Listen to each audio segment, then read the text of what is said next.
Members, it's just gone past, so I'll open the meeting and welcome everybody and say thank you for attending. And the normal issue, if you've got a mobile phone on you, can you turn them off, please? Item agenda. And can I also welcome everybody who's watching this via the webcast?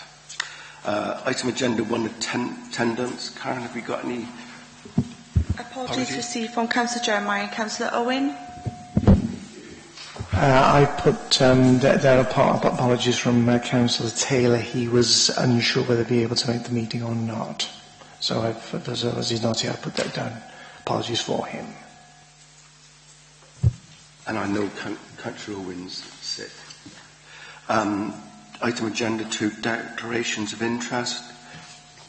Thank you, Chair. I'm not aware of any interest that need to be declared. If members have any questions, I'm happy to answer them. Thank you. No, fine. Thank you. Item agenda 3, minutes of the previous meeting held on the 23rd of September. Start off at page 5, page 6, page 7, page 8, page 9, and page 10. Everybody happy for us to accept that as a true record? I also amended Councillor Crick's apologies to the minutes. Thank you. Go on then to item agenda 4, the action sheet, which is on page 11 and 12. Helen? Yes, one action which is relating to our last meeting, that's recommendations. They've not been received yet as the Chief Officer is liaising with partner organisations to make sure he has a comprehensive response. So once we've received that, it'll be circulated to the committee. Thank you, Helen. Go on to item agenda 5, which is the main item for this meeting. This is the review of safeguarding and non-maintained education provision. Just for everybody's information, 3 of us, Nigel, Veronica and myself, and thanks ever so much for taking the time, and Helen for yesterday afternoon. We visited the Building Blocks nursery in Crossy Killiog, and it was actually very useful. We talked to 3 members of staff and we got an awful lot of information from that, and which has led to a number of questions that we will be asking the people who are attending this afternoon. So we've got a number of people attending. We've got Keith Rutherford, everybody knows Keith. We've got Helen Cole, who's the 0 to 4 provision manager, and we've got Dermot McChrystal and Darren Joseph. So we'll start off with Keith, please.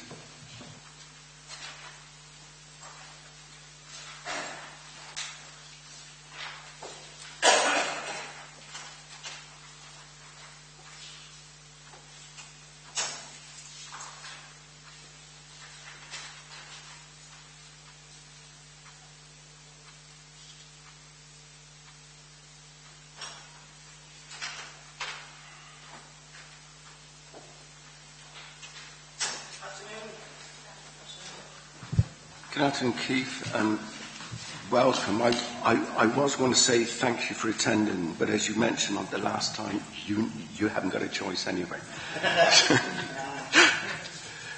Those quips come back to bite you. Keith, just for your information, besides reading the report, 3 of us went to visit a nursery yesterday afternoon, and we spoke to a number of staff. And we managed to get in and out without frightening any of the children. So that was quite interesting. As we've all read the report, do you just want to give us a quick overview and then we'll go straight into questions, please? Yes. Well, obviously, obviously this isn't my report, but I've read it, and our service areas was asked to comment. And all I can say that I think that the work that's being done will bring a real enhancement to the non-maintained educational sector, because not having those checks and balances in that the new SLA will give, I think can only make the service safer and better. I think the only area, not of concern, but I think that needs to be monitored and watched is the level of monitoring that the core Group 1 are able to do, and what is then reported to the department annually. So I think that there needs to be a thorough audit of that so that we know that the information we're getting is correct. But the actual direction of the report and what they've done, I think is right and proper and can only enhance the service. Can I ask you, from your side of things, what prompted this to come about, this review? What was in place previously? I think there was always a requirement that the safe recruiting and so on was followed, but it wasn't a requirement within the SLA. So if you like, we may have been paying for something, but not being certain of the standard that it should have been at. And I don't think any of us can afford to work on, just the relationships anymore. We need to be absolutely clear that what we've got written down is adhered to. So as I say, when I read it, and I had a very brief discussion with Helen about it, all I could say was, for me, it had brought good practice in.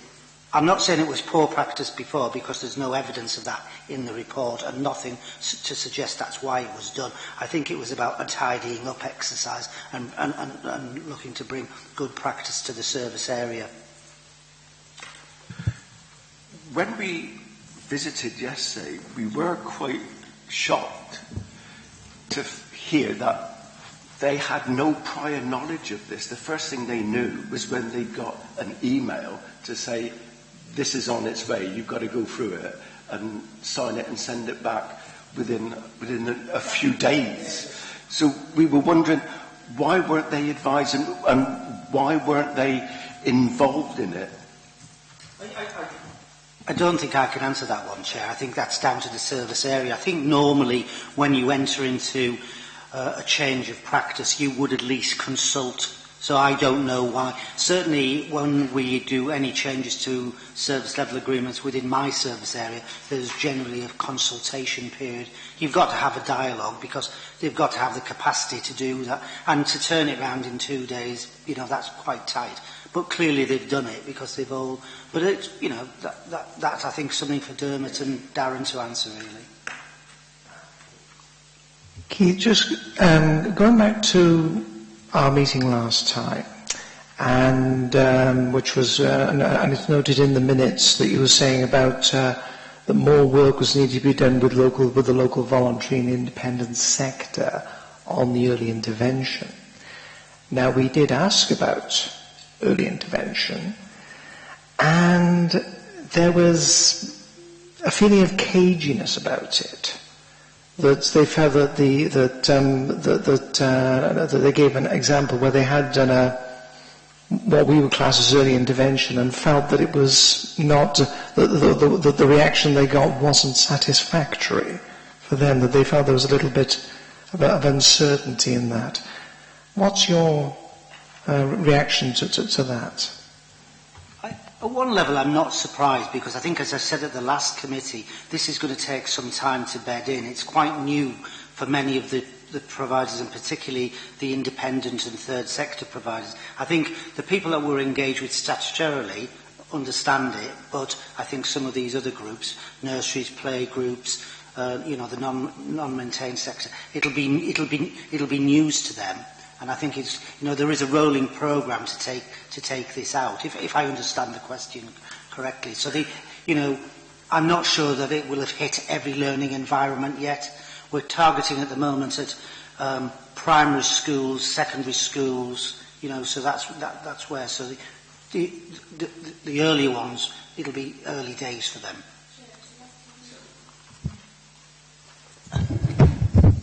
What we were talking about and where their concerns were.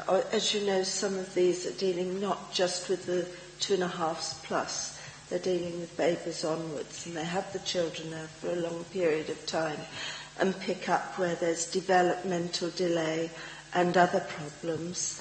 And they felt that there wasn't the support there to help those children, and the earlier it's picked up, obviously the better. It would tend to only to be picked up by social care if there was a concern of a safeguarding nature or something like that, or which could even include unhygienic conditions and that sort. Other than that, the advice would normally come from the early years service about how to take that forward. And I think that the truth is that some of that is we're not glued together as well as we need to be. And, you know, and I can recognise that. But, you know, we've got huge agendas. It is on the agenda, you know, and I think we will get there. But it can fall between two stones, if you like. And I think that is a concern. Do you think we should be pushing then that there is greater work between you, collaboration between child health and the services which your department provide to ensure that those children are picked up as early as possible? I certainly think that the new early intervention strategy will pick that up. Whether it'll pick it up for children as young as that, I'm not sure. I'd have to go back and have a look. Because I was thinking back to the last meeting I was at, and certainly there was people there from early years from the local authority, but whether there was anybody there from the independent sector, I can't remember. But that is probably something we should look at and see about how we engage with them. Or if not even engage, but consult and say, this is where you need to go if you've got a concern. Because I think I've said to you before, certainly with primary and nursery schools, we say, if you've got a concern, don't worry, ring. Talk to us and we'll talk you through it. We may not have the answers, but we can at least point you in the right direction. And I'm not sure with this group that, certainly in the nursery sector, that's happened. I think it would be worth me having a conversation with Helen Cole, who's actually sitting outside, to see how we could take that forward. And I will do that. Because that was what was told to us yesterday. They did feel a bit, almost a bit self-conscious about ringing on an issue that, and it wasn't the issue they quoted was an issue of unsanitary sanitary problems for a child. And if it was at that level, then they should know that they can make a referral to the department, and we would look into that. Because if you're sending children into nursery in that state, then there's probably something more going on at home that needs looking at as well. So, you know, but we do encourage them, and I'm sure that Helen will, in all their training, will give them that. But sometimes it's maybe time that one of us did a round around the nurseries. Well, we've done that with the primary schools. And I think sometimes it is about building those relationships and them knowing that they can pick up the phone and you're not going to be annoyed and think they're wasting your time, because actually it's in all our interests to pick it up as early as possible. We actually did say that to them. Yes, we reassured them. We said we know that we would rather get the referral rather than allow something to actually escalate. Keith, one thing that really concerned myself, and I know the other members as well, in the report it says, in special circumstances you can employ a member of staff before you receive the DBS check back. Do you think that's safe? It's not ideal. We do it on occasions. We do it, but we do a risk assessment for every individual that comes in. We usually are able to obtain some lateral information with their agreement, so we could check with the police or something. But we do a risk assessment, and we would never let that person work alone until we had that. So they would always work under supervision. And it isn't an ideal situation at all, but sometimes just to meet sort of legal requirements of having enough people in the environment, people have to do that. I think it can be done. As I say, I don't think it's ideal, but sometimes if you suddenly have a significant bout of sickness or something, you have to do something to make it safe. Now, there's other ways of doing it. You can go to agencies and employ staff through agencies who do have current DBS, but on occasions people do. I mean, as I say, we've done it usually for very, very short periods of time. Like, say somebody's finished a course and they're waiting to qualify, or we know it's gone in and we're just waiting for it. So we'd ring the college, we'd ring the university and say, was there any concerns? And then we'd manage that person under very close supervision, and no way would they work alone. They would never, for example, go out and see a child on their own. I think what we found fairly reassuring was that they were saying, well, if they did have that sort of problem, they would often go to a student who they'd actually had a place as a placement and see if they could cover for just that brief period of time until... And of course they would have a current DBS. Yes. Yeah, you know, that's the thing. And that's what we've done. We've gone to students who haven't qualified but are waiting for that form, but they need a new DBS. But we said, well, the risk assessment will show they were here 6 months ago, nothing's changed since, you know, but you still work on the basis you don't work alone, you know, because you don't want to put them at risk of an allegation either, you know, it's safeguarding more than one person. I think the concern I had when you get a phrase such as in exceptional circumstances, from my experience, the exceptional circumstances can become the norm. But as long as my last question from me is, how does this SLA compare to other SLAs for commission services such as care packages? I think it's very comprehensive. As I said, the one area when I initially read it, I thought, I'm not sure about the monitoring arrangements, but when I reread it today, there are monitoring arrangements in, and I think as long as they're adhered to, because these things are only as good as they are monitored. You know, if you write them, people sign them and you put them on a shelf, they've got to be working, living documents, haven't they? And we've got to hold people to account for. Now, you know, there are times when things go awry for whatever reason, but I think as long as people let you know, and that you can put systems in place to make sure that things are put back. For example, that example you gave about DBS, there are times when people are putting extra, you know, there's a choice. We either close, and that puts a lot of parents to a huge amount of inconvenience, and at times probably putting children not at risk, but they could be leaving them in less than savoury environments, neighbours, you know, whatever. So sometimes you've got to be a bit pragmatic, and as long as they, like you said, Councillor Mills, they not become the norm, and there's a time limit, and they've got an action, and they'll sort. Then I think, you know, we can all become health and safety mad, can't we? And I think you've got to be a little bit pragmatic, and you know, and I think safeguarding is an area.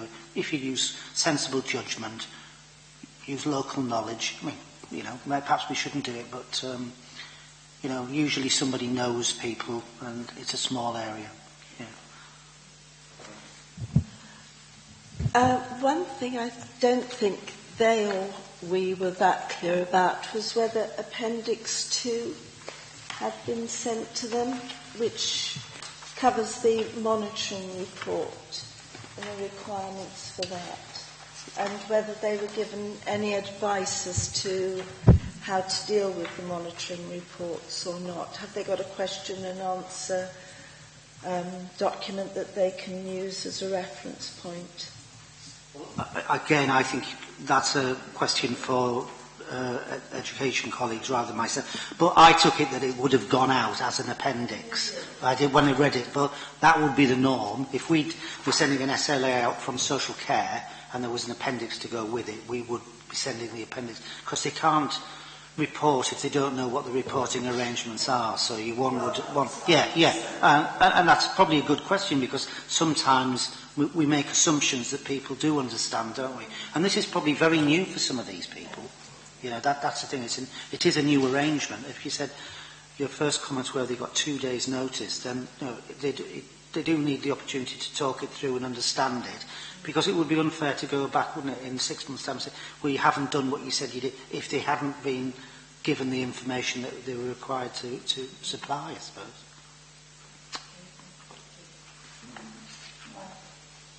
It's not really a question. It's when Keith made his opening remarks, I think you made it clear that you thought the SLA was appropriate. Can I just ask if there's any changes or additions you'd like to see in that? The only one it was on my first reading was around the reporting. When I read it, I felt it was a bit weak in that area, in truth. But when I reread it, I thought, no, it is there. But I suppose I'm used to reading these things, and it didn't hit me. It took a second read. And, you know, it's a bit like, this is my bread and butter, reading this sort of thing. So perhaps it needs to be a little bit more explicit. You know, because it didn't. And I'm, you know, it is there, but it took me a second read, if you like, because My first thought was, well, if I'm asked anything, it's about the reporting arrangements. I'm not sure they're explicit, but when I read it again, it is there, but I'm not sure it jumped out as, and that's, I suppose, somebody who deals with this all the time, So it took me a second read to find what I was looking for. Now, if that's me, what's a nursery provider going to, it'll be like reading, War and Peace, won't it? Or something not in translation. Okay, thank you very much. See you later.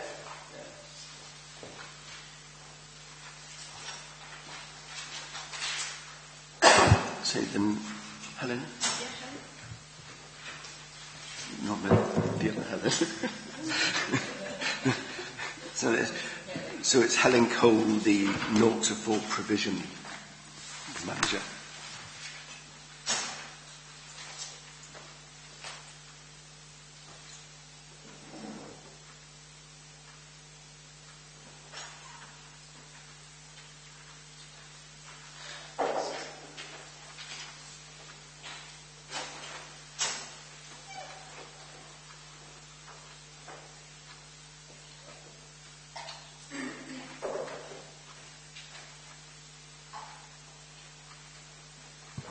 Hi, Helen.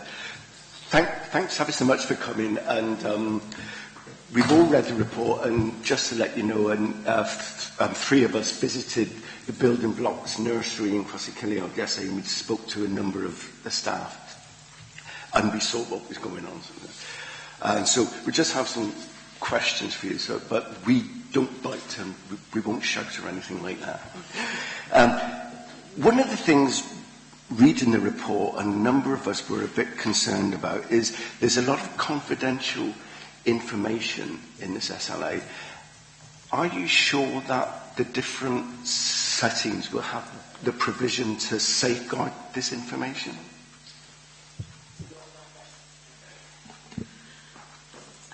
All of our settings are registered with the Care Standards Inspectorate, and one of the standards within there is looking after records appropriately, so making sure everything's locked away. So I'm confident that they're aware of confidentiality, they're aware of data protection, and that they're aware, obviously, that this information needs to be stored securely. Thank you. Sorry, can you press it to turn it off? Because only one of the mics work. Reading the SLA, it's great, but unless somebody is making sure everybody adheres to it and so forth, that's the only way it's going to work. When you or your staff go out to visit the settings, will you inform them in advance, or will you just turn up? They will be informed in advance that the visit by the advisory service, foundation phase advisory teacher, because they carry the monitoring out on our behalf, it will be a scheduled visit, and they will be aware that the purpose of that visit is to monitor the service level agreement, because there are things like certificates and those sorts of things that it makes it much more effective if they prepared in advance rather than having to pull all of that information together. And they have seen the pro forma that we use to monitor the SLA as well. So it is about working in partnership with them to monitor it. How often will these visits take place? Is there a regular schedule, or are they ad hoc? Or? The visits each setting will have one visit a term, when the advisory teacher will go through the SLA monitoring pro forma with them.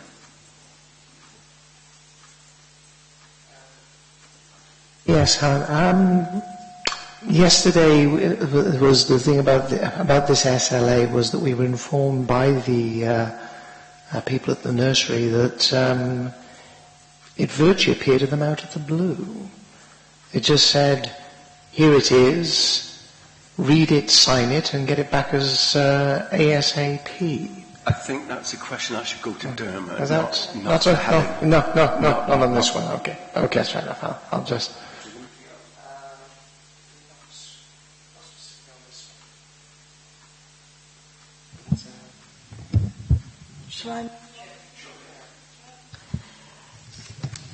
You've said that the monitoring visits are pre-arranged. What data will then be available as a result of the monitoring? Are you giving them feedback? Yes, they will receive feedback on the results of the monitoring, and obviously if there are any areas that have been flagged up as amber or red, then they will be given timeframes within which to comply to that. So have they seen the appendix, for example, which gives what seems to be the various 3 codings, green, red and amber in between, and some indication of how that might be filled in? Have they had that, some kind of reference sheet they can refer to? Yes, they've all seen a copy of the monitoring proforma that will be used on the visit. If during the visit there are areas of concern, how do you work with them to actually improve, to make sure everything's put right, that needs to be put right within a sort of time scale? And do you have the appropriate staff and everything? It will obviously depend on what's flagged up. So some of the more recent ones that have come out as amber have been to do with the planning that the setting undertake around the curriculum. And it's the Education Achievement Service's responsibility to go in and support them with the planning anyway. So that will be something they can pick up. It depends really on what the outcome is. So, for example, if they're not signed up to a quality assurance scheme, because we ask them to do that, and they say that they haven't got the funding to be able to do that because they do cost, we have a sustainability grant funding that we could provide them with the funding for them to do the QA with. So it would depend on the outcome. We've got 3 childcare business support officers that could go in and support if, for example, there are concerns about managing budget or the sustainability of the setting. So we have staff in place that can go in and support depending on what the outcome of the monitoring is. When we were talking to the staff, and no matter what area we go and visit, we get the same criticism, is they say, CSSI come in and they say, you must do this. And then education come in and say, oh, you don't actually do that, you do it this way. And then you get social services come in and say, well, that's not quite right, you should do it. And they end up going round and round in circles. Do you feel that there should be more sort of combined ideas from our end before we go there to stop this confusion? We are very, very aware of that, and are sympathetic. The care standards are the national minimum standards, so the minimum standards they need to adhere to provide their provision. For those settings where we do fund children, we obviously expect above the minimum standards because of the importance of quality provision.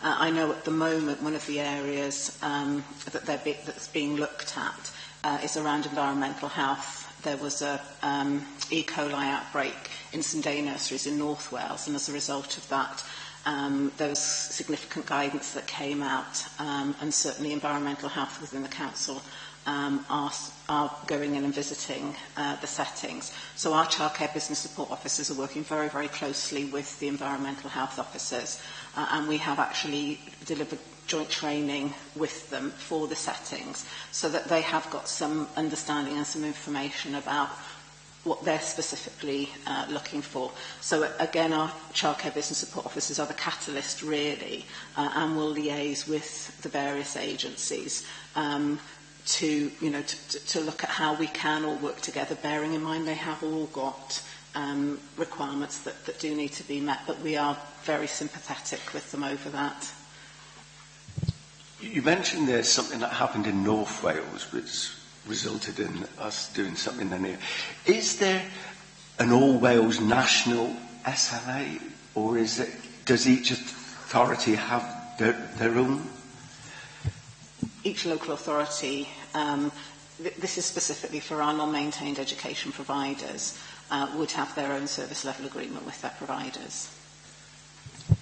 So, therefore, somebody who lives where I live, Monmouth is literally across the road. So if I sent a child there, they could have a different SLA to somebody that's in Torrine. The provider would have a different SLA with Monmouthshire Council, yes. And in terms of our provision for 3- and 4-year-old education, the minimum requirement is 10 hours a week. And we all do it differently in terms of how we offer. So in Torvine, for example, if they're in a day nursery, the children do need to attend for 3 full days or 4 or 5 half days. Now, there is a pilot going on by Welsh Government. The pilot's just completed and we're waiting for the results about whether there can be more flexibility with how the 10 hours are delivered. So settings not in Torvine, but in other authorities have been looking at maybe offering the 10 hours over a shorter period of time.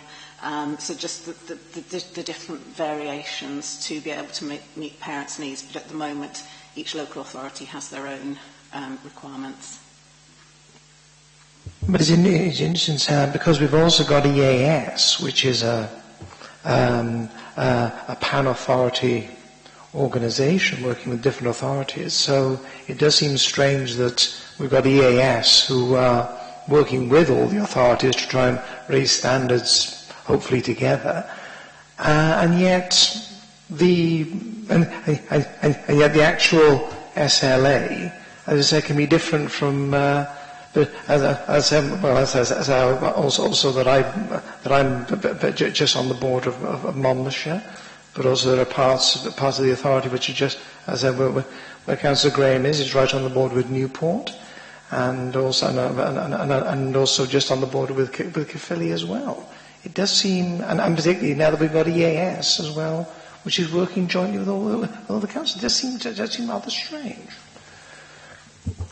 I've worked with my colleagues in Newport and Monmouth and the other boroughs, so we have looked at each other's service level agreements to try and ensure that there is consistency where possible. But there are some things that we, for example, the qualification levels, we are saying that all our supervisors either have a level 4 or 5 management qualification, and all the staff working in the preschool a level 3. Now that's above the national minimum standards recommendations, but we feel for quality it's important that that happens in Torvine.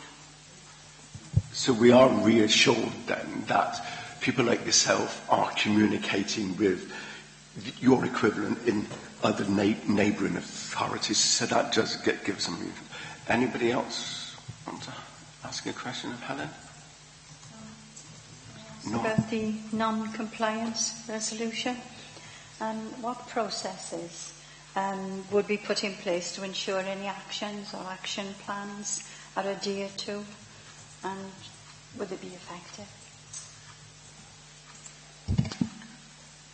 As I say, depending on what's identified, an action plan would be developed with the setting, or if it's something that is more of a longer term, would be added to their setting development plan. The EAS undertake the monitoring on our behalf. They would report back to us the results of the monitoring. I meet with their early years advisory teacher half-termly, and we go through any issues that she's identified as she's been going around. And then what I would do is then go back to her for assurance that anything that's been identified, the setting are putting in place and are complying with, and are complying through the length of time that we've identified as appropriate. Anybody else got any questions of Helen?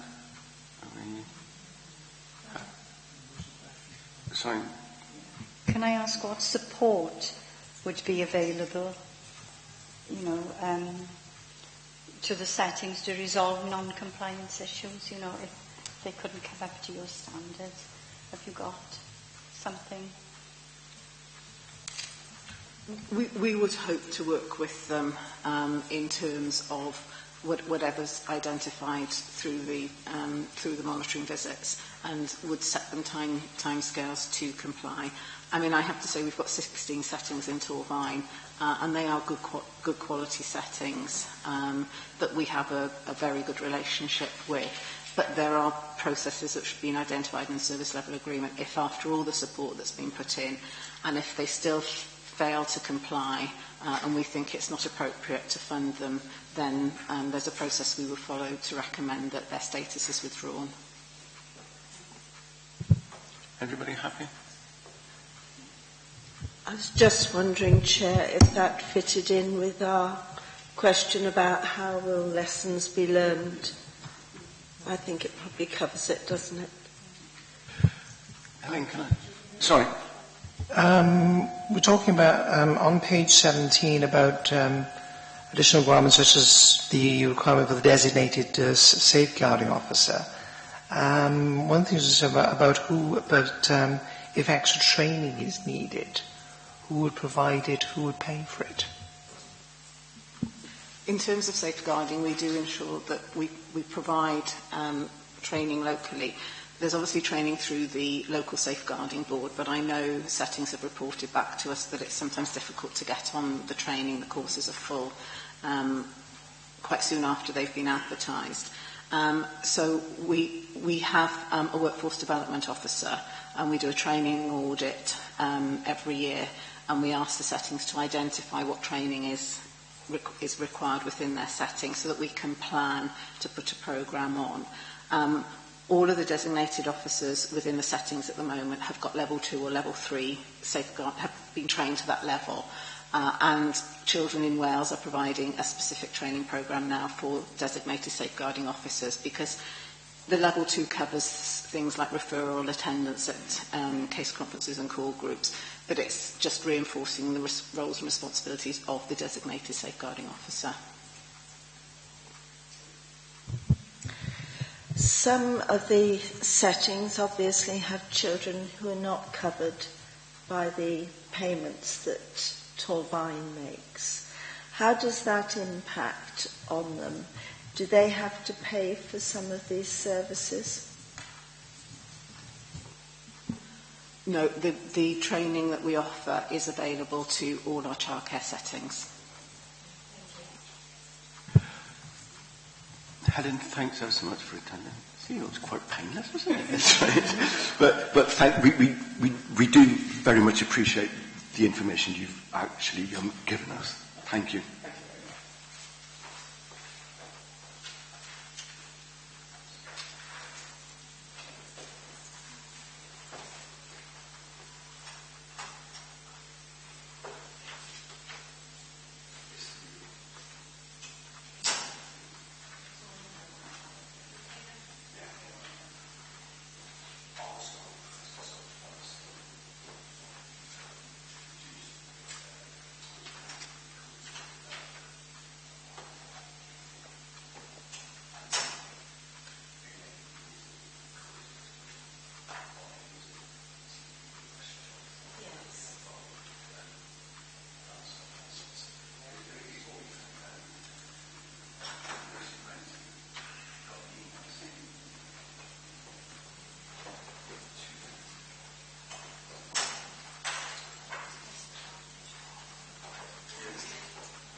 Thanks ever so much for attending.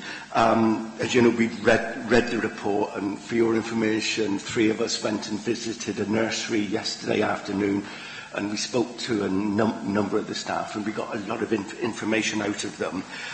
Is there anything you want to say about the report that perhaps isn't in there if anything happened since you've written it, or do you want us to go straight into the questions? I'd go straight in. It is what it is, and I'm sure everything will come out in discussion. My first question is, why did you feel there was a need to upgrade this service level agreement? Yeah, Obviously, as part of our internal processes within education, we continuously look at, we have a rolling programme of performance management and self-evaluation. So one of the things that came up in discussion was, were we content with the robustness of the safeguarding processes within settings where we don't have direct control? So that was an issue that we looked at and thought there was more work to be done to make sure that the standards that we've worked to within education and the council as a whole are also those shared by the people that we work with, although we don't directly control.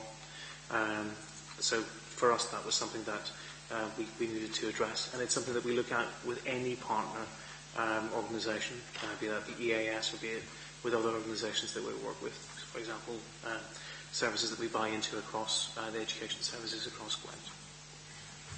Obviously, I wouldn't expect you to go into sort of great detail, but were there any safeguarding issues that arose which prompted this? Sure, there was a specific safeguarding issue in one of the private nurseries whereby there was a professional strategy conversation about a member of staff and an allegation basically about a practice which the head of early years sought advice on, which led us to look at the process in terms of how information is shared between the private providers and the early years the early years service, and also between social care and education in terms of sharing information about professional strategy meetings, which happens obviously of course with our own staff, but wasn't in place for those staff that are in private settings because they're not our staff at that point. So it was something that led us on then to look at the content of the service level agreement more generally, because in that case the specific issue around the strategy conversation related to safe recruitment. In looking at the SLA, there was no specific explicit expectations on these settings around how to recruit. So as I say, in adding that to the service level agreement, it led us on to look at further content and shape it up a little bit further in terms of our expectations on those which would match any other educational setting in the borough.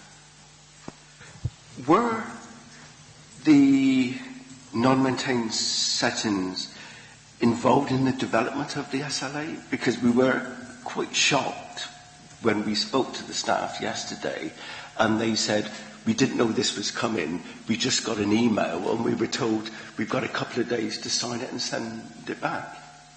So we were quite shocked by that because they had no prior knowledge or information on it. The early years settings will have always needed to comply with the service level agreement, and the service level agreement would have always set out our expectations in regard to their need to comply with certain of our expectations around education and the size of the provision and so on. So there would have always have been an SLA in place, and that would have been developed initially with the settings. What this is a sort of iteration and improvement of it in regard to safeguarding and the monitoring of safeguarding arrangements that the EAS carry out. So I don't think they were involved at this point in developing these adjustments, but basically what this did was set out our expectations that were always in place. You would always anticipate that any setting would have a nominated lead for safeguarding, would have a safeguarding policy, would have training in place, but they weren't explicit in the SLA. And just to add to that, I mean, obviously the EYDCP and the Corium 1 group would look at aspects of safeguarding in early years settings. Not every provider is represented, but there are representatives at that at those groups. So it's not impossible, but it raises the issue as to why we need the SLA, that some people may be informed about it, and others who aren't coming along to those groups but don't attend some of the training sessions that are run by Helen and her team or are provided by the EAS aren't fully aware. So that's why we need to have a clear and concise set of expectations about what's acceptable practice there in black and white for everyone to see and make sure that they're adhering to. Obviously compliance with the SLA is something that we're very keen to make sure that we get right as well. Sorry, I'll bring it. Sorry. One of the things I asked them, I said, is there anything that you would like to be in the SLA that isn't in there now? And she said, oh, nobody's ever asked me that before. So we were quite surprised that there wasn't any dialogue previously. Veronica, do you want to come in there? Yes, I was actually going to bring that up as well. It was very interesting because this particular setting did liaise and meet once a month with 3 or 4 other groups locally. So there was an interchange of ideas going on there, and given what you're saying, that sounds to be a norm, but obviously information hadn't been feeding down because this just came out of the blue to them. They had to get it back by the 2nd of November, which they did. We were wondering how many did actually comply with that date, given that they were given such short notice. I actually asked Helen this yesterday, and I believe, I haven't got the actual numbers, but I believe about 80-90% of those settings did come back within the time. There are literally about 2 or 3 perhaps that are outstanding at the moment, and they're being discussed with Helen now. So, as I say, the expectations were not clear in the service level agreement previously, but nonetheless, you would expect any education provider to be able to comply with this kind of information very quickly. And a lot of it is to ensure that they are kept safe as well, in that if they need support or assistance to develop any of this sort of access training, then they know where to go and how to access it. To be fair, I think they acknowledged that, and they already had very good systems in place, but they had to go through their fine time, a busy day, couple of days, to go through their policies to see what needed adjustment. And if you're being responsible, you want to do that properly and you want to think it through properly. So we had some sympathy with the fact that they seemed to have just had it and had a sort of 48-hour turnaround to get it back. As I said, without knowing the individual setting, without doing some background, maybe we have a discussion separately and look at that in particular, then I can't really comment on that. What I would say, though, is I don't have the same level of confidence that you've just given about knowing that that setting or any setting in this sector had really fit-for-purpose safeguarding procedures in place, which is the reason why we felt it was absolutely vital that we put the SLA. Once we'd identified this as a concern, it was right for us to absolutely say, well, look, this is now a requirement, with the caveat that we'll continue to discuss. And I take the point that's been raised here. If there are things that we can do to increase and improve the level of communication to make sure that, A, there's 100% compliance going forward, and that everybody understands the requirement and necessity of getting this right, as well as then improving the reach of the SLA, because it's a two-way process. The service level agreement is about what they're going to provide, what we're going to commission, and there's an interchange to be had there, and we welcome that. But clearly, as we've said in the paper, this will continue to evolve, but we needed to make sure that, as Darren has said, the adults in those settings were safe, as well as the children, which is why we felt we had to get on with it, and it wouldn't necessarily be the way if we were, if all things were equal, and we did have confidence that every setting had secure safeguarding arrangements, we would choose to do things. But because we didn't know that, it was right, I think, that we put out what we thought was a minimum requirement, and we'll have further negotiation and discussion with the settings on that. I think that satisfies what we need. We were certainly concerned and were pleased to know that there was a norm being established, as were they. But it just seemed there was a lack of communication. But having said that, they did make the point that they have officers who visit, that they communicate with on a regular basis, and they're very happy with that relationship. We were quite reassured that they said, we have no hesitation. If there's any query, we ring up Helen, and we know that Helen is there. And so we assure that. 2 things. We were quite surprised that there isn't a sort of standard SLA across Wales. There isn't a standard that they vary to authority and authority.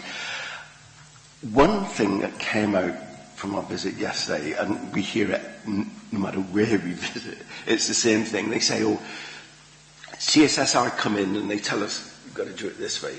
Then we get education come in and say, well, actually, that's not quite right, do it this way. Then you get social services come in and say, well, don't do that, but do it this way. And the poor person is going round in circles because they're getting mixed messages. How can we improve that? We could just blame Welsh Government and say they should put out a set of standards, and that would be that. I mean, clearly the agencies, there are the On Wales child protection procedures. So we're confident that the requirements within the SLA are compliant with those procedures. Now, without knowing some of the specifics again, some people like certain things reported in certain ways and so on. The key for us is to be sure, and for the settings, to be clear on, if anyone's giving advice that isn't in compliance with those All Wales child protection procedures, then they're wrong. And they have the confidence to say that. We obviously work with Darren and I on different local safeguarding children, LCB, local safeguarding children board subgroups, and I'm sure one of the things that we'll be taking back from this discussion is how we can get at least coherence across the 5 local authorities in this scope in this region's local safeguarding board, to see if we can answer some of those questions. I'd be really a bit concerned though if CSSIW and social care weren't giving exactly the same message, and equally if people thought that education staff weren't given the same advice, because we go on the same training, we adhere to the same standards. So if there were ever any specific instances of anyone thinking they were getting contradictory messages, I'd ask them to bring that to our attention, and we'll investigate that very quickly. Hi there, Mark. How does our SLA compare to that of other authorities within the EAS? The honest answer is that we're not aware that the other authorities have an SLA of this nature. Now, that may well be. We were involved in another piece of work with colleagues across the region. Sometimes asking for information doesn't always get a response, so it doesn't mean that they don't have an SLA, but we haven't seen them, which is why we made sure that we had something which we knew was compliant with the All Wales child protection procedures to keep everyone safe. But it is something, again, as I said, we'll take it back through the local safeguarding children board.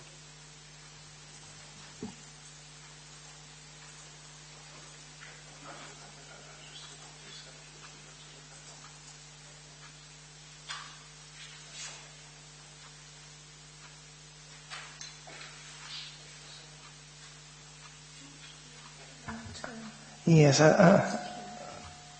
but things like interested in the bit about child protection here, so about documentation retained until a child's 25th birthday, and it's and point made here is that what if the providers are no longer in existence? What happens then? What's the policies in place for that? The retention of records guidance is quite specific in terms of the length of time it needs to be retained for. If anybody basically went out of existence, then it would be that they would pass the information on to the local authority. With the information they hold, when the child leaves the setting, it's passed on anyway. Yeah, they keep a record of it. They keep the original actually, but a record is passed on to the successor setting. So there's continuity in that way. But if a setting went out of business or went out of practicing, then basically that information would be passed back to the local authority, and we would retain it for that period through to the 25th birthday. Just as an add-on to that, because one of the things which is in the SLA is about the ensuring that when a child moves either to a school or to another institution or so forth, is that there's 2 weeks to get all the info to pass on the full info. We asked about that, and they said, yes, hopefully we can get it done, but it's still quite a challenge. Do you think that how rigorous is the 2 weeks enforced? It's an interesting choice of word about enforcement. Obviously the reason for 2 weeks, which I think is quite a long period of time, particularly if a child's got some specific needs, that the new setting needs to be aware of and planning for and intervening around, or potentially if they're a child in need, or even on the child protection register. And clearly there may be people who shouldn't have access or shouldn't be near that person. So that's the case is really clear why that needs to happen. Does it happen regularly, as quickly as that? Within early year settings, I think is probably the same as schools to some extent. Is that practice is generally good, but there are exceptions, and those exceptions aren't acceptable. So in terms of enforcement, we depend on people telling us that there's an issue. So one of the things that certainly we can take back from this is a reminder to ourselves and to settings is that if settings do receive children from other providers, particularly in Torvine, but clearly they could take children from beyond our borders, but let's just focus on Torvine, that we need to be made aware, and then we will intervene, because that really is a failure. That's a potentially very risky situation. More often than not it won't be, it's just a straightforward hindrance, but there's a potential there for significant safeguarding. So we'll remind all providers to make us aware quickly, and then we'll intervene.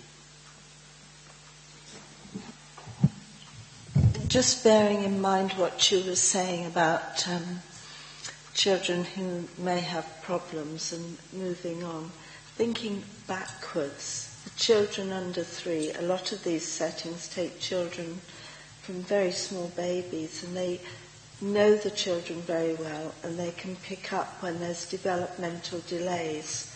It does seem as if there's a difficulty then in necessarily contacting the right people for intervention and getting assistance with intervention, whether it be speech therapy, physio, or other needs that might become apparent. Can you comment on that? Because it obviously involves health as well. Yeah, I mean, all of the services you just commented upon would be health. Clearly, in those instances, there are health visitors based with Helen's team on the auspices of Flying Start, but that doesn't cover all of the borough.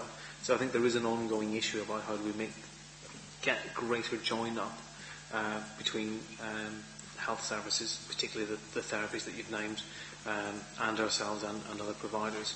All I can say is that that's something I know that Keith and his team are looking at, that we're also looking at through our work with Serenu in the children's centres. So we work closely with paediatrics and colleagues within the therapies to make sure that the referral pathways are very clear, are understood, and that information is readily available to settings.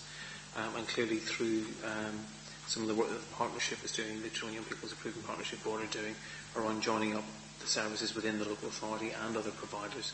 And clearly we're seeking to make sure that there's a one-stop shop in effect for referrals coming in. So, but that's dependent on, of course, some of these settings who don't see themselves as being part of education. They're private providers. Also having effective liaison with parents and knowing how to access those pathways in their own right. Because quite often it'll be parents who actually take the youngsters off to the GP and ask for a referral onwards. So some of the work that we do through our early years EP, education psychologist, is offer drop-in sessions for these providers. So if they've got a concern, they can simply pop in or have a telephone discussion. And clearly we also go out to those settings preschool where there are concerns raised. So we're trying to pick up children as an education service before they start school, so that we've got a coordinated response from them coming in. Chair, one of the other things that we'll be doing over the course of this year, this committee is probably aware that we've seen significant improvement around needs performance, children, young people not in employment, education or training. One of the tools we used there was a RONI tool, a risk of needs indicator. We're looking to use the same sort of methodology for children in early year settings to look at different risk factors that they have, to bring that information together, to give a level of risk that's associated with particular need, so that we can then better coordinate services, and that's something that we hope to conclude by the end of this year. That's just pulling together information that the settings have, education has, health has, so that we're not labelling children, but we're highlighting concerns, so highlighting the need to make sure that we're taking account of those needs that those children have and intervene more appropriately. So that hopefully will be in place this year. Have you thought of communicating that to the service providers, perhaps in a newsletter, so that they're aware of what is going on? We're at the very beginning of that piece of work. So we will be, because we can't do it without them. Yeah. So one of the things that we're doing initially internally is just making sure we've got the information systems available to get that information ourselves, put that forward as a beginning, the little sort of seed that we can grow that other information around, and basically have a couple of workshops with all providers to say, well, A, can you share this information you're aligned to, and see if we need another information sharing protocol, or extend the ones that we have, and then look at the value of sharing certain information. Some things are a good indicator of potential risk, and some things less so. So there'll be some debate, I have no doubt, about which information we use, but that's just to look at, can we more effectively highlight youngsters who are at potential risk of needing further intervention than the rest of the cohort. That's very good to hear. I think it's important that I think also, Chair, that when which was brought, which was stressed to us is which you alluded to there, and that is the streamlining of services.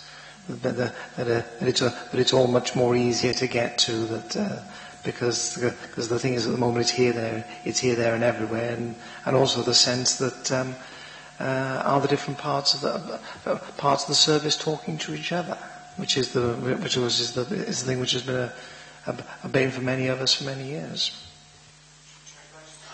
Another comment there. I wouldn't want to give this committee or anyone else the impression that we're going to be able to clarify, not the wrong word, we're going to be able to make access to therapeutic assessment and support more straightforward or easier, or increase the volume if that's an issue for health. But what we do want to do is get the best value out of the information that we have at the moment, so that if we can reduce referrals to CAMHS, obviously usually for older children, relatively few for younger children, but certainly to the therapies, occupational physio and speech therapy, then that's what we will do, because that gets the right children seen at the right time by the right interventions. So I just don't want to give the impression, however, that what we're doing here is going to somehow magically fix parents' expectations around access to therapy. Shall we move on a couple of weeks now? Everybody signed and returned the service level agreement. How are you going to make sure that the standards are maintained? Let me give you an example. We were quite concerned to read that in the SLA it says somewhere, in exceptional circumstances, staff can be employed prior to the DBS check being received back. How can you make sure that that sort of thing isn't going to happen? How are you going to monitor the report, or is it just going to be signed off, put on a shelf, and it stays there for another year? The key, and Darren might come in this, the key vehicle we have, obviously, one of the, again, I'm sure this committee is aware that we've commissioned the Education Achievement Service to provide a range of services for improvement services for us, and that includes support to early years non-maintained providers. So the advisory teachers will be visiting these settings, and in Appendix 2, I think it is, page 41, thank you. To Appendix 2 somewhere. You've got the monitoring report from the EAS. So what we've done here, and this has to be further discussed with providers, and we need to reality check it, sort of mirror the national model for school improvement. We're looking at this SLA, so looking at what really good practice looks like, right through to what ineffective, shall we say, practice looks like, and then some graduation in between. So this will be the focus of discussions with providers. And safeguarding is a priority for all staff visiting all settings. So in addition to what's written here, clearly all staff have a duty of care and have training to make sure that they're aware of any safeguarding issue that's arising. Now the one you've expressed there clearly highlights the need for the provider themselves to take their own safeguarding responsibilities very seriously. There is always a risk where we cannot be in every setting all the time. We clearly are establishing our expectations and quality standards for settings, and our expectation is that we're working with professionals, and we know they are, and that they will adhere to those standards. So clearly we'll go out, we'll monitor in keeping with this monitoring report, and if we have any evidence to suggest that that's not happening, the appropriate steps aren't happening, then we can intervene. Can we guarantee at any point that an individual will do something that's outside the policy or outside the practice? We can't. All we can do is make sure the framework's in place, that the training is appropriate and in place, and that we continuously bring up safeguarding as a key issue. Clearly, we have other staff visiting those settings, and as I said, all staff have got an awareness of safeguarding and the requirements. Any concern that any visiting member staff have would come directly back to us as local authority.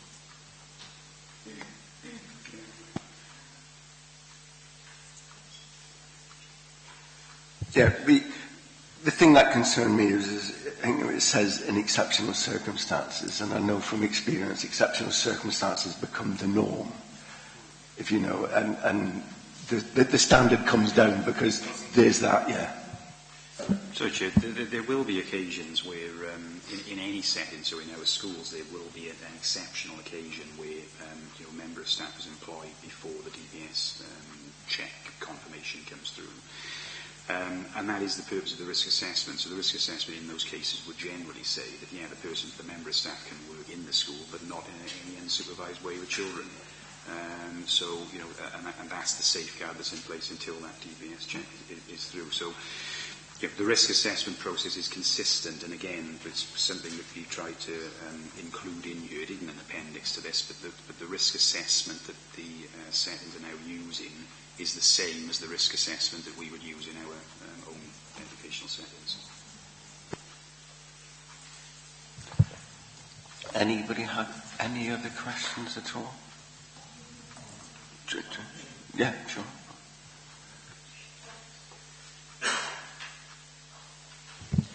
There was something, Chair, where we were looking at page 39 and we wondered about the difference between an incident and an escalating concern.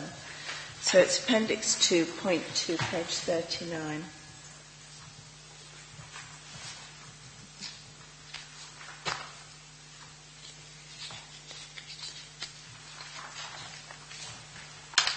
I think it's probably terminology and something that we may want to look at to be clearer there. But basically, I think what it's saying is there may be a specific incident that warrants further consideration, or there may have been a number of issues that haven't arisen to the point of getting through to, say, a professional strategy meeting, but nonetheless cause concern and therefore would need to be looked at carefully. Yeah, I think what we're talking about there is that you can have a one-off incident that triggers an intervention, such as a Section 47 investigation, child protection strategy meeting, or you can have lower-level concerns about what could be described as poor management choices about, say, intervening with a child, which don't reach threshold, but if you get 2 or 3 of those, you think there's a pattern developing here of not stuff that reach threshold, but actually that's a concern. So we wouldn't want to always say the threshold before we'll do something is that social care and the police have to say something has happened, or we have to go through that process. So our threshold's lower for a concern. So if we see poor practice that potentially could give rise to safeguarding concerns, even if they don't meet threshold, and we see those over a period of time, then we're giving ourselves the right to intervene before we get to the point where there's a child protection intervention.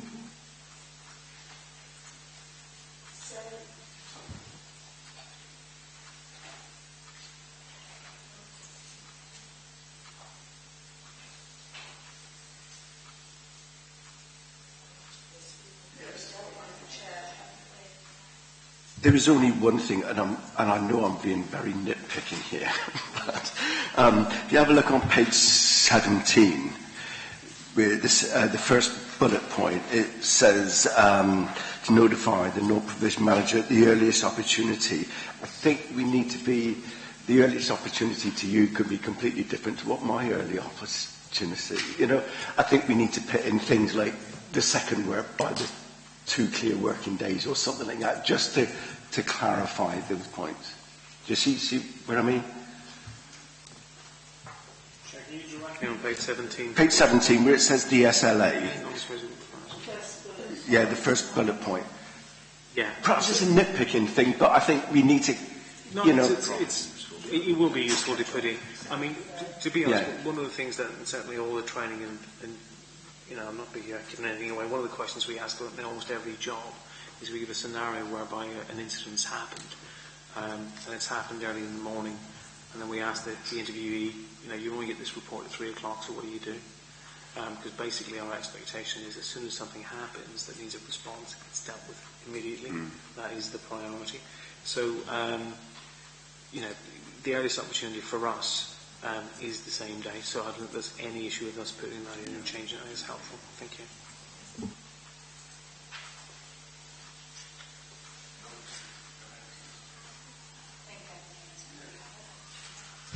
Were we happy about cost implications of monitoring visits? Chair, that was raised at one point, wasn't it? The cost for monitoring visits, and whether has that been factored into your budget? There are monitoring visits ongoing anyway that the EAS carry out on Turnley, and this is just an additional part of that, so it shouldn't actually change the cost at all as part of the commission through the EAS in place currently.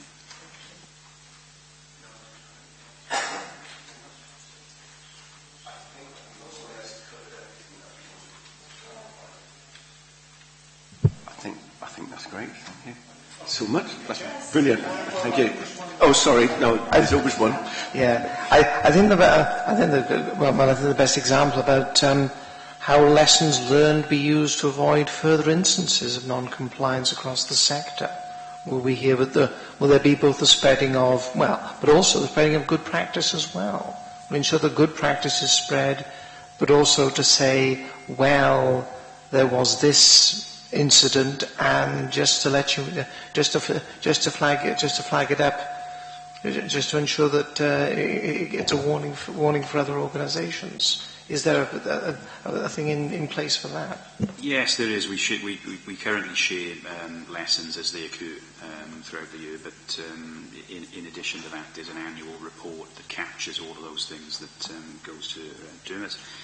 And is then shared with the wider school community. Now, what I will check is that goes out to the non-maintained settings too. So I can't confirm today whether that does, but it certainly goes to all of our own providers. And I'll make sure in the future, if it isn't going out to them, we'll send it to them as well. I think we were quite reassured, weren't we, that they have their own network of working, and they do regularly sort of converse with other nurseries and so forth. So I think things like that will get passed around. Chair, just to add to that, while people may have their own networks, clearly from our point of view, we want to be reassured that those minimum, and these are minimum expectations, are in place, understood and being adhered to. So monitoring for us is something that has evolved over time within maintained education settings, and I'm sure that in 2 or 3 years' time we'll learn some of the lessons from events yet to happen over the next year or two. This is still in draft in effect. From our point of view, we need to communicate further and learn from those settings and their experience of the SLA this year, and it'll change, I've no doubt. But we have to have confidence that that practice is embedded, and we know from our experience with schools, because of the turnover in staff and other pressures on all settings, that this has to be refreshed on a regular basis, because complacency is a danger. So we will continue to monitor and evolve. Any last chance? Everybody happy? Thanks ever so much for coming along. We appreciate that. Thank you.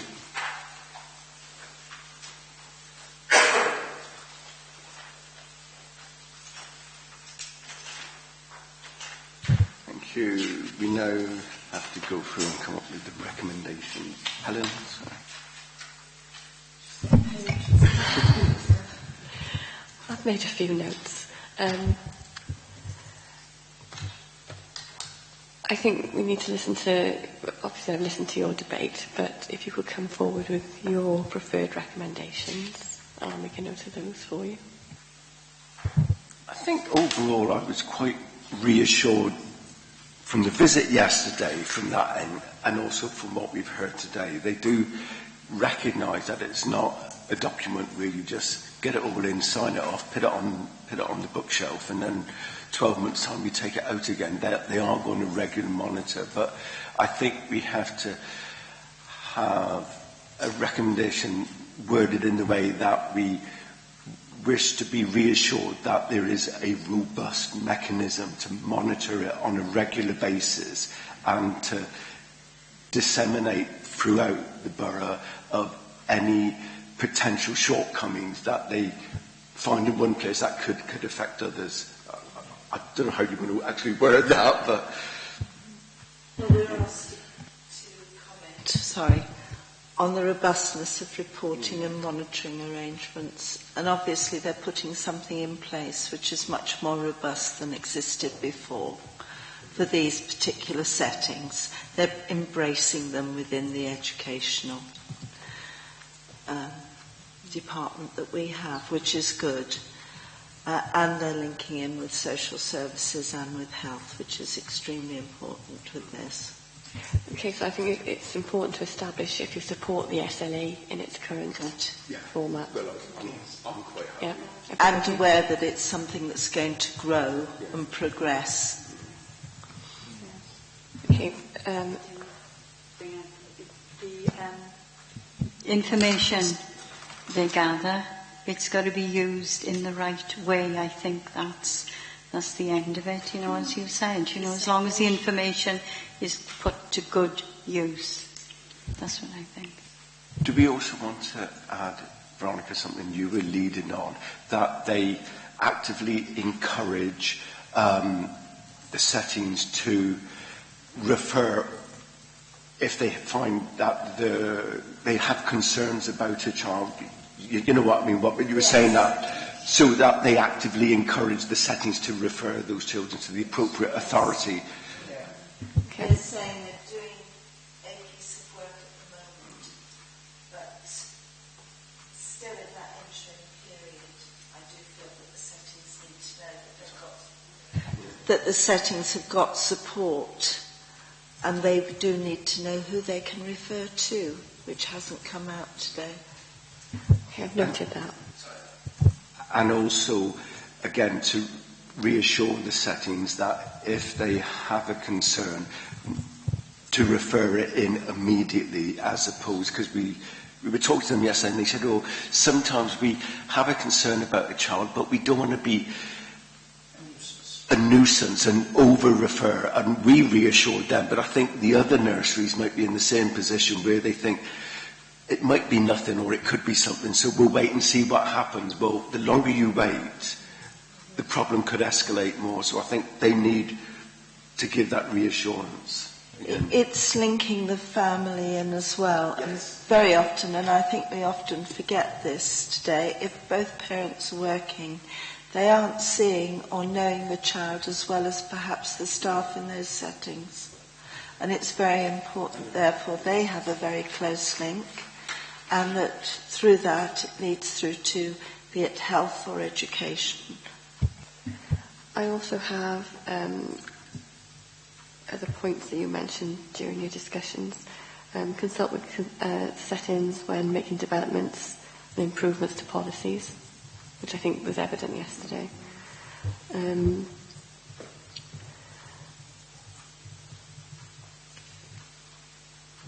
Also, look at scrutinising the effectiveness of risk assessments around employing people before their DBS check is arrived. That could be added to the monitoring arrangements to make sure those risk assessments are robust. Also update the SLA to provide clarity between an incident and an escalating concern. Be specific around timescales, expected timescales for reporting of incidents and reporting of documentation on transition.